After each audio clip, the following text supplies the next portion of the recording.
بسم اللہ الرحمن الرحیم۔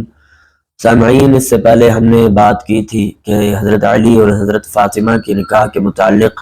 اور 2 ہجری میں جو بہت سارے احکام نازل ہوئے، روزے کی فرضیت، رمضان کے روزے کی فرضیت اور زکوٰۃ کی ادائیگی اور عید الفطر اور عید الاضحیٰ اور قربانی کے متعلق جو احکام نازل ہوئے اس کے متعلق آپ سے گفتگو کی تھی۔ آج ہم بات کریں گے کہ اسی 2 ہجری کے اندر جہاد کا حکم بھی نازل ہوا۔ تو مفسرین نے لکھا ہے کہ سب سے پہلے جو قرآن کی آیت جہاد کے حکم میں نازل ہوئی وہ تھی اذن للذین یقاتلون بانہم ظلموا، اجازت دی گئی ہے ان لوگوں کو جن کے خلاف کافر لڑتے ہیں، یعنی کفار اگر لڑنے کے لیے آ جائیں تو ان کو اجازت ہے مسلمانوں کو کہ وہ کافروں کے خلاف لڑیں۔ بعض علماء نے یہ لکھا ہے کہ جہاد کے حکم میں جو آیت نازل ہوئی ہے وہ ہے وَلَوْلَا دَفْعُ اللَّهِ النَّاسَ بَعْضَهُمْ بِبَعْضٍ لَفَسَدَتِ الْأَرْضُ، اگر اللہ تعالی دفع نہ فرماتے بعض لوگوں کو بعض لوگوں کے ذریعے سے تو لَفَسَدَتِ الْأَرْضُ، تو البتہ فساد زمین پر برپا ہو جاتا، یعنی کہ بعض لوگوں کو بعض کے خلاف لڑنے کے لیے جو اللہ تعالیٰ نے کھڑا کیا اور جو حکم دیا وہ اس لیے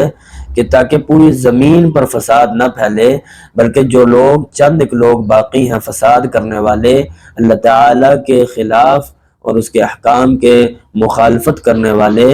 ان کے خلاف جہاد کیا جائے تاکہ یہ نافرمانی اور یہ اختلاف پوری دنیا میں نہ پھیلے۔ جہاد کا جو معنی ہے وہ ہے محنت اور مشقت کے ہے، اور جہاد کہتے کس کو ہیں؟ جہاد کہتے ہیں اسلامی حکومت کو قائم کرنے کے لیے، اسلامی نظام کو قائم کرنے کے لیے کفر کے خلاف لڑنا، یہ جہاد کہلاتا ہے۔ قومیت پرستی کے لیے لڑنا یہ جہاد نہیں، بلکہ اللہ کی رضا کے لیے لڑنا، اسلامی نظام کو قائم کرنے کے لیے جو محنت اور مشقت کی جاتی ہے اس کو جہاد کہیں گے، نہ کہ قومیت کو قائم رکھنے کے لیے جو لڑا جاتا ہے اس کو جہاد کا نام نہیں دے سکتے۔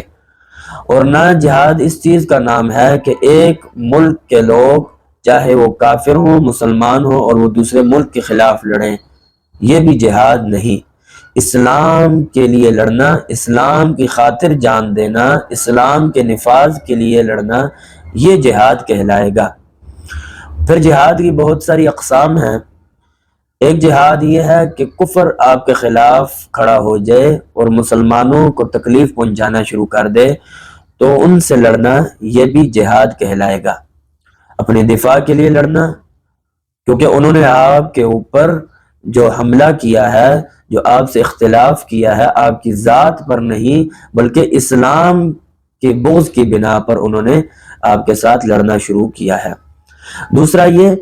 کہ آپ اپنی اسلامی حکومت کے اندر قائم اور دائم ہیں اور اسلامی نظام چل رہا ہے، لیکن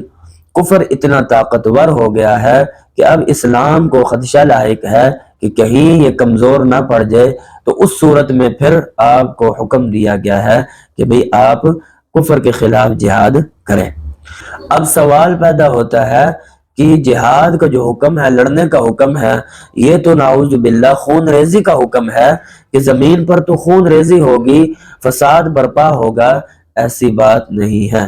اس کا ایک جواب تو یہ سمجھ لیں، ایک عقلی مثال کے ساتھ میں آپ کو سمجھا دیتا ہوں کہ جس وقت انسان کے جسم کے کسی عضو پر پھوڑا نکل آئے یا وہ عضو کسی بنا پر خراب ہو جائے تو ڈاکٹر یہ حکم دیتے ہیں کہ بھئی اس جگہ کو کاٹا جائے، اگر نہیں کاٹیں گے تو اس کا جو وائرس ہے پورے جسم پر پھیل جائے گا اور پورے جسم کو نقصان ہوگا۔ تو وہاں پر اس کے لواحقین اور وہ انسان خود کہتا ہے کہ بھئی اس کو کاٹو جلدی سے تاکہ یہ زہر، یہ وائرس پورے جسم پر نہ پھیلے۔ دوسری بات یہ کہ میں آپ کو ایک مثال سے سمجھا دوں کہ ایک مزدور کو میں دہاڑی پر رکھتا ہوں اور اس کو میں مزدوری بھی دیتا ہوں، اس کا اور میرا آپس میں ایک معاہدہ طے ہوتا ہے کہ بھئی آپ نے پورا دن کام کرنا ہے، میں شام کو مزدوری دوں گا، وہ راضی ہوتا ہے، لیکن وہ پورا دن کام نہیں کرتا، پھر اس کو مزدوری دینا اور اس کو اپنے پاس رکھنا مناسب ہی نہیں ہے۔ تو اللہ تعالیٰ نے انسان کو دنیا میں اس مقصد کے لیے بھیجا کہ وہ اللہ کو راضی کرے۔ جب وہ اس اسلام کو نقصان پہنچا رہا ہے، اللہ کو راضی نہیں کر رہا، تو اس صورت میں انسان کو یہ حکم لاحق ہے کہ وہ اگر اسلام کو نقصان پہنچائے تو مسلمان جو ہیں ان کفار کے خلاف نکلیں اور ان کے ساتھ جہاد کریں۔